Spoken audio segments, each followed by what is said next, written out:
Get your free copy of the complete tutorial at www.teachucomp.com/free. The next function that we will be learning about is the FV function. The FV function assists you in determining the future value of an investment based on periodic but constant payments with a constant interest rate.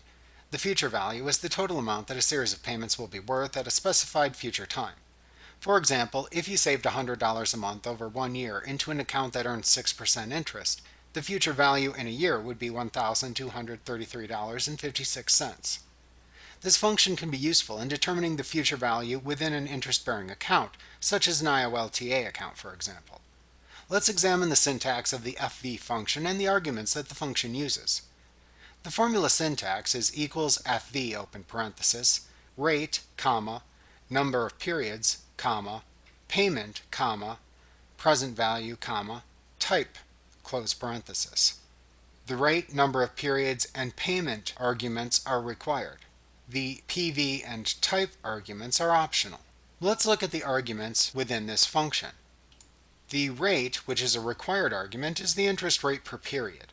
For example, the monthly interest rate on an account that pays 6% interest per year would be 6% divided by 12, or 0.5%. You could enter 6% divided by 12, or 0.5%, or 0.005 into the formula as the rate argument.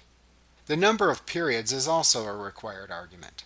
This is the total number of periods. For example, if you placed $100 into an account each month for a year, the NPER argument would be 12. The payment argument is also required. This is the unchanging payment made each period. Typically, this includes payment in interest but no fees. For example, if you placed $100 into an account each month for a year, the payment argument would be -100. The PV argument is optional, and this is the present value or lump sum amount that a series of future payments is worth right now. If omitted, this argument is assumed to be 0. Note that if the PV argument is omitted, then the payment argument is required. The type argument is also optional.